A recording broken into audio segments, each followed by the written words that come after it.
Good morning, Cedar Grove and Cedar Grove family and our friends out in Facebook and those who are joining in with us this morning. We greet you from Cedar Grove Missionary Baptist Church, and we welcome you to join in with us and with our Sunday school lesson this morning. Very wonderful lesson today. Title of our lesson is Jonathan Attacks the Philistine Outpost. And we see last week that Gideon was guided, was faithful to follow God's word and do what he was supposed to do. And this week we're looking at Jonathan. Jonathan goes on his own, but he has faith in God that God will deliver him. Our lesson comes from the first book of Samuel, chapter 14, verses 1 through 13. Our golden text for this morning says, "And Jonathan said to the young man that bare his armor, 'Come and let us go over, for there is no restraint to the Lord to save by many or by few.'" And that comes from 1 Samuel 14, verse 6. And we look at our lesson. Jonathan is going on what we call a reconnaissance mission. Philistines are pretty much conquering the Israelites. And the Israelites are having a hard time with them because they didn't have the weaponry the Philistines had. And so they were kind of hiding out or trying to stay away from the Philistines. Our lesson tells us that a secret reconnaissance mission. In our first lesson, it says, "Now it came to pass upon a day that Jonathan the son of Saul said unto the young man that bare his armor, 'Come, let us go over to the Philistine garrison that is on the other side.' But he told not his father." It says that Jonathan the son of Saul, the king, planned a secret reconnaissance mission, or what we would call a scouting expedition, to investigate and see what was going on the other side. The Philistines had a camp that they called a garrison. And a garrison is something that is like a camp. It can be a camp, it could be on a ship or boat or whatever they occupy. It's called a garrison or an outpost. So he told his armor bearer to come and go with him to seek out the Philistine garrison. He had not checked this out, nor talked about this with his father, the king. Either he was trying to prove something, or he didn't get all the credit due him for attacking and destroying the garrison of the Philistine army camp at Geba in chapter 13, verses 3 and 4. His father took the credit. And so it says, and Saul tarried in the uttermost part of Geba, under a pomegranate tree, which is in, y'all work with me on these words, these names. Migron. And the people that were with him were about 600. It says that Saul didn't receive a message or anything of what Jonathan was about to do. Saul had stayed in the uttermost part of Geba under a pomegranate tree and remained with his small army of 600 men.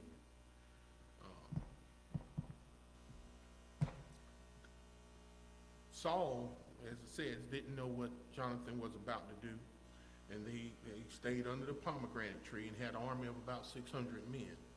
And they were sort of reluctant about attacking the Philistines, as we said, because they didn't have the weaponry that the Philistines had. The Philistines had swords and other types of sophisticated weaponry for that time. And the Israelites, they were mostly with farm tools. And they were kind of reluctant on taking on the Philistine army. Verse 3, and I'll say it once again, the names in this lesson. We don't pronounce every day, so work with me. And Ahai, the son of Tub, Ichabod's brother, the son of Phinehas, the son of Eli, the Lord's priest in Shiloh, wearing an ephod. And the people knew not Jonathan was gone. It says the priest by the name of Ahai remained with Saul. The priest is Ichabod's brother, the son of Phinehas, the son of Eli. And it goes on about family lineage and how the Philistines had took the Ark of the Covenant into captivity. And while all this was going on, Jonathan was making his plan, and he left the camp and no one knew it. And between the passages by which Jonathan sought to go over into the Philistine garrison, there was a sharp rock on one side and a sharp rock on the other side. And the name of the one was Boaz-Ease, and the name of the other was Sinah.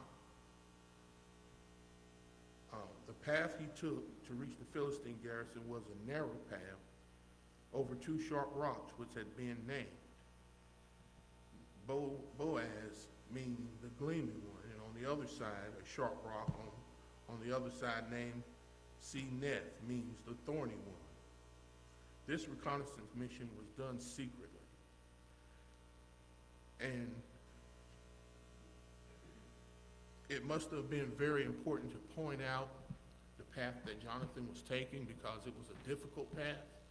I mean, there were other paths he probably could have taken, but this path was difficult. You know, he was going between sharp rocks and could have easily been injured. And we also have to look at the fact that his armor bearer, no matter what, still worked with Jonathan and followed his direction. Verse 5, the forefront of one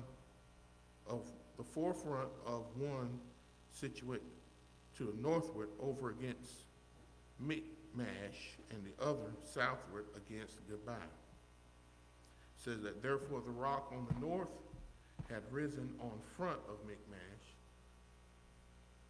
and on the southern one was the front of Gibeah. So these Philistines had put themselves in a garrison where they could see all around them, because they didn't want a surprise attack from the Israelites. So they were pretty well set in. They could be protected. And this is one of the reasons that Jonathan took the path that he took. So when we'll learn later on exactly why he took that path. And now we're going into verse 6, and his plan is being set into motion. And Jonathan said to the young man that bare his armor, come, let us go over unto the garrison of these uncircumcised. It may be that the Lord will work for us, for there is no restraint to the Lord to save by many or by few. Jonathan wasn't directed by God to do this. He went on his own. He went on faith. He believed that God would work this situation out into his favor. And he had faith that God will deliver them to victory no matter how the situation turned out. So he was just going on faith. It says that part one of the plan, Jonathan and the young armor bearer, just the two of them, moved boldly by using an audacious, daring plan to the Philistine camp. Because of the faith-filled words that came out of Jonathan's mouth, he implied that it may be that the Lord will work for us. For there was no restraint for the Lord to save by many or by few. While everyone else was afraid to enter the camp of the uncircumcised, the two trusted God to give him the victory and act upon that trust, knowing the size of their army, had no relationships to God's ability to help them. Do you remember in the early years of your coming to Christ that you made bold moves because of your faith? And as it says, we all have stepped out on faith at some time, and you have to be satisfied with whatever the outcome is, that God is going to work it out for you. And this is what Jonathan and his armor bearer did. They were up against tremendous odds, but he still had faith that God would deliver them to victory. Verse 7, and his armor bearer said unto him, do all that is in thine heart. Turn thee, behold, I am with thee according to thy heart. Even the armor bearer gave Jonathan encouragement that he was ready to follow him, whatever was in the heart of Jonathan. The armor bearer was in accord with him. They were one in heart. Remember, we can never do anything for the Lord being divided and expect victory. So Jonathan's armor bearer believed in what Jonathan was about to do. He followed him wholeheartedly. They were on one accord. I'll be with you until the end, whatever the outcome may be. But he know the Lord was with Jonathan, so he followed him wholeheartedly. They were on one accord. In verse 8, then said Jonathan, behold, we will pass over unto these men, and we will discover ourselves unto them. It says that the plan was to cross over where these men are and allow themselves to be seen by the Philistine. They weren't trying to hide from them. When they came through the pass, they wanted the Philistines to see them. And this was part of their plan. Verse 9, if they say unto us, tarry until we come to you, and then we will stand still in our place and will not go up to them. In other words, it says that they are the Philistines. If the Philistines told them to stay where you are, we'll come to you. And Jonathan said that we'll turn ourselves over to them. Verse 10, but if they say, in verse 9, it says, stay where you are, we'll come to you. The Philistine army said they would come to them. But verse 10 says, but if they say thus, come up to us, then we will go up, for the Lord hath delivered them into our hand, and this shall be a sign unto us. And so Jonathan is saying that if they tell us to come to them, then we know that God is with us, and he had delivered the Philistines right into our hands, because we're going right into the camp where they are.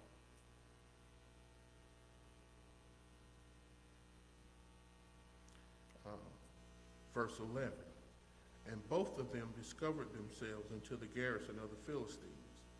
And the Philistines said, behold, the Hebrews come forth out of the holes where they had hid themselves.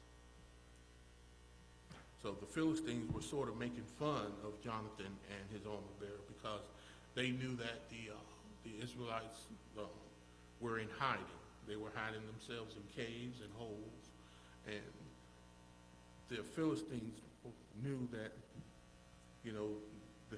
what we would call, they had got the big head, so they weren't scared of the Israelites. And they were sort of picking on Jonathan and his armor bearer.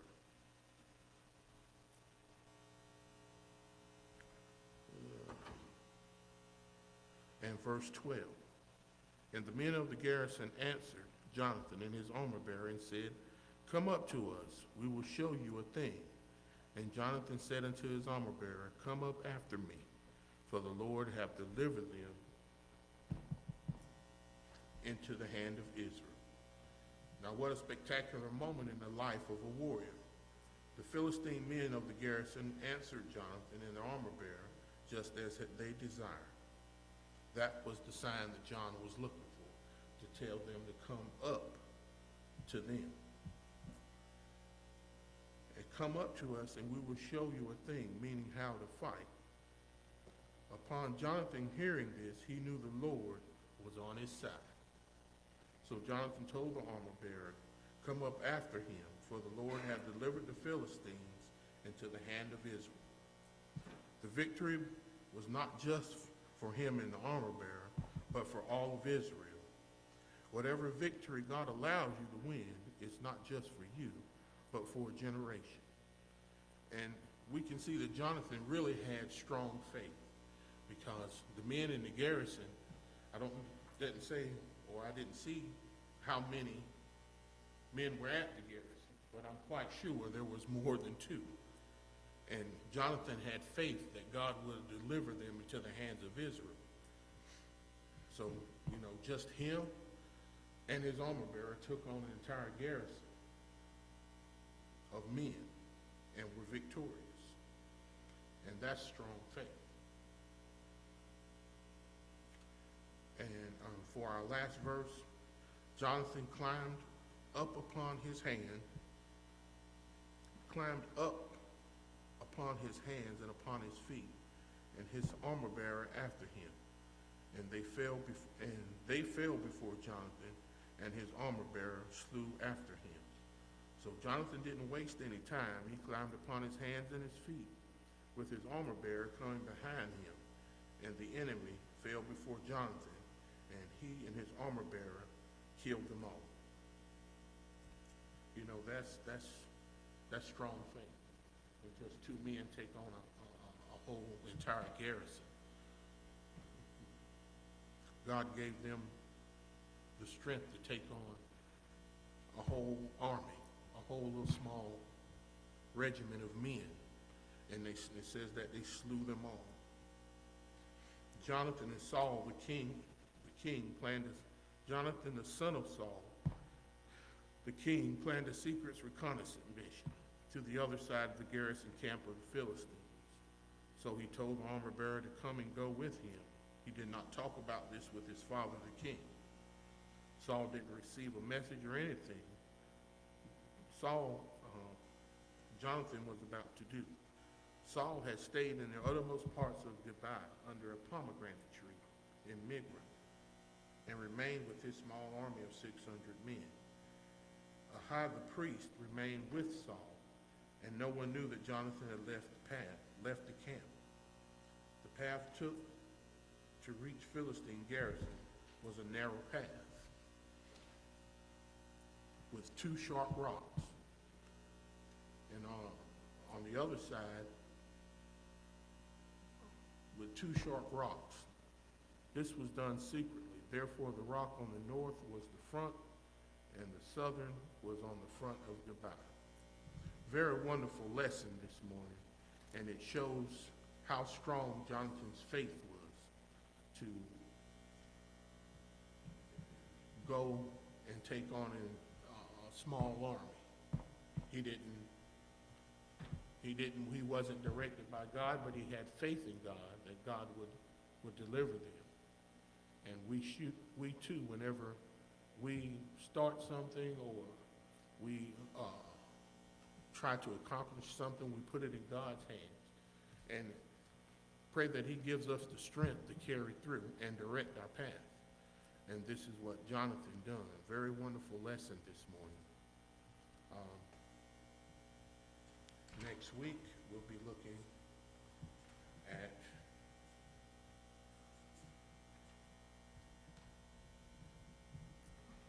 these words upon these names are hard to pronounce. Abijah challenges King Jeroboam. No, I'm sorry. That's too far ahead. What was it, July 4th? 22nd. Okay, I'm sorry.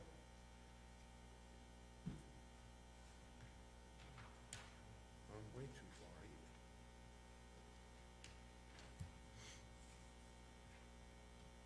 You said what? Oh, okay. I'm here now.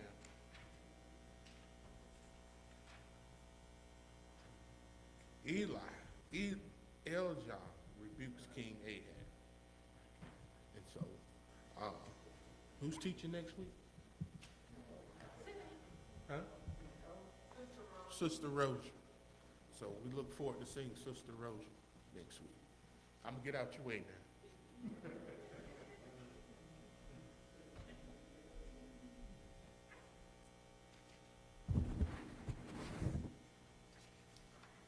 Announcements. Our thanks to you with the warmest thanks, grateful hearts, and deep appreciation for your thoughtfulness. Thank you all for the love and gifts for our 4th anniversary. Love you all, Pastor Ross and First Lady Ross. Good morning, Cedar Grove and Facebook family. Thank you, Deacon David Patterson, for leading us on our Facebook Live Sunday School lesson. Our Sunday School lesson for Sunday, June the 27th, 2021, will come from 1 Kings, 21st chapter, 17th through the 29th verse, led by Deaconess Tara Rozier. Get Fit with Belinda Shaw will be held Saturday from 9 to 10 a.m. at Cedar Grove Missionary Baptist Church parking lot. Come out and get fit. Into His Word Tuesday ministry every Tuesday night at 7 p.m., Facebook Live, and on Cedar Grove Conference Line. In person Bible study every Thursday at 7 p.m. In-person worship service, Sunday school at 10 a.m., morning worship service 11 a.m. The gift bags for the graduates are on display for anyone who would like to show their love. Happy Father's Day to all the fathers. Remember our sick and shut in and those requesting prayer. These are your announcements, and please govern yourselves accordingly and join us for morning worship service, Facebook Live, and conference call at 11 a.m. Thank you, stay safe, and be blessed.